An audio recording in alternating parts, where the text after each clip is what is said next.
Hey, if you're like me, I get tired of carrying all my junk around. So let's work on shrinking it. Let's do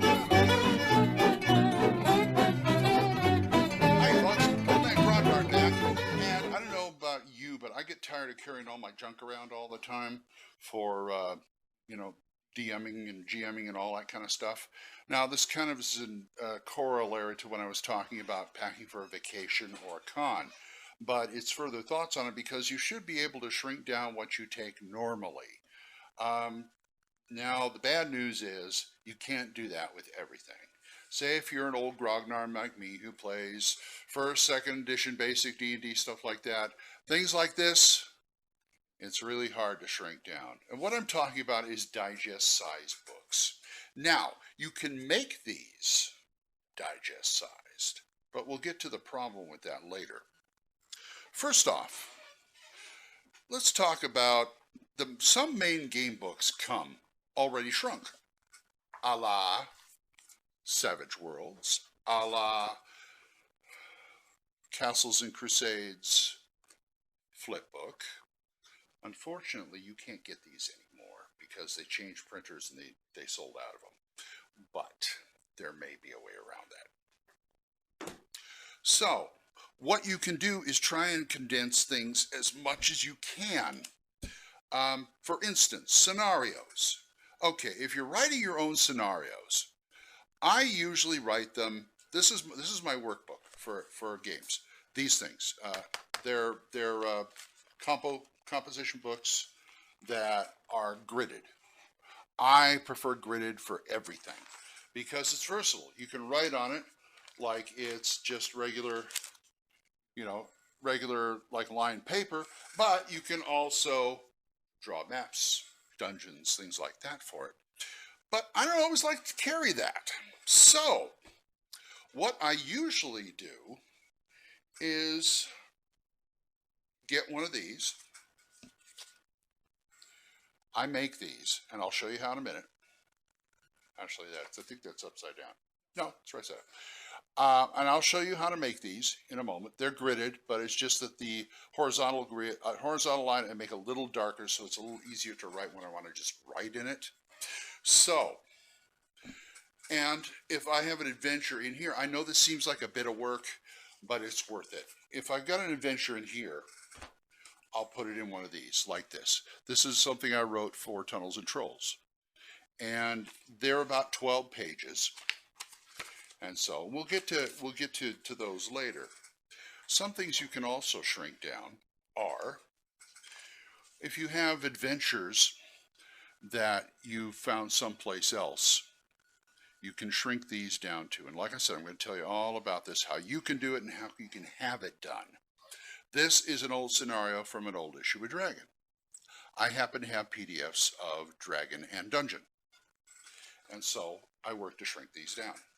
Now, before I talk about shrinking stuff down, the thing is, if you're an older gamer like me or somebody who just doesn't have very good eyesight, I mean, hell, most of the time I'm wearing glasses because I am now 59 as of this recording, and my doctor has said I need glasses. So, you gotta really pick and choose them because some things they're made for pocket editions, digest editions like that, and some things aren't. And some of these, I did about 4 of these. This is the only one I can read with my glasses because the type comes too small. And that's also a caveat for if you're going to do something like a digest-sized version of this or any other main rule book like that. You got to be able to read it. So with that in mind, we will move on to other things like so. Like, remember, I'm going to tell you how to make one of these. This is what you do. This is how I do it. You go over to a site called Incompetech.com. I will put the address down there. And what you do is you go to their site. Now the top one is their main site. And if you see there, I circle it says go to graph paper. Click on that and you go here and the bottom part is the graph paper website, and you can make damn near any kind of graph paper you want. If you want some weird stuff, you want hexes, you can do that. If you want grids, you can do that. You can anything you want. You can even do just a bunch of dots on the paper, and you can sort of make it up as you go along. And this is very handy. And what it does is you set it up. It'll give you got to fiddle with the controls a bit when it does that. And you tell them what you want, what the line width is, how many lines per inch, what color you want the lines. If you want a color line, I usually go for gray. And it spits out a PDF, a one-page PDF. Okay, you say, Glenn, how do I make a booklet out of it? Okay, this involves a little bit of if you have the technology. I make mine with a program. I compiled the books with a program called, which I cannot pull up right now, and I cannot recall. But anyway, there are PDF programs around there to let you manipulate PDFs. And what I do is take a PDF manipulation program and tell it to combine multiple PDFs. And what I basically do is just put that one in 12 times and tell it to combine it, and you have a 12-page document. Boom. All of these. So what you do is you take that, and if your printer does this, mine does. I have a Brother laser printer, and I tell it to print booklet size. So I print booklet size, print them all out, fold them in half, and if you can, staple them or get them stapled. You can do it without stapling, but it's just handier. I figured out a way to do it. It's kind of clunky, but it works for me. And I carry like 3 or 4 of these around just for, if I'm out and I don't have my GM book with me, but I have, say, the adventure with me, or one of these, I can then run a scenario. Okay, let me cover another thing here. I don't like to write in my stuff.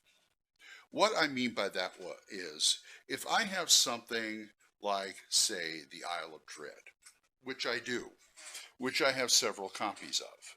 I have about 3 copies. You're saying, well, Glenn, why don't you just write in those? No. The best I can do is I got an old beat up copy. I've got a blue cover and I got a couple orange covers. This is one of my good copies of Isle of Dread. So what do I do? Okay, this is what I do. I go to my printer, and mine has multiplex. Well, it can print on both sides of the paper. So I made my own mock-up off the PDF of the Isle of Dread. And this, excuse me, there's a map. And this is what I write in. I highlight and I write stuff. Okay? This is what I use instead of that. That way that can stay pristine for reference, and I can use it. It's funny because like back then, they expected you to write in these. Both Judges Guild and TSR expected you to write in these to personalize them, to personalize the campaign, which is all well and good, but when they become as rare as hen's teeth, this isn't quite, but it'll get there. When they become rare as hen's teeth, you don't want to mark them up. So, I make a mock-up copy and use that. And like I said, these I carry around. I carry around these just on general principles, just to write, ideas and stuff down. And it's really easy to make. So that's my ideas about compacting things. I think I had a few more, but they just escaped me right now. But if you can do it, do it.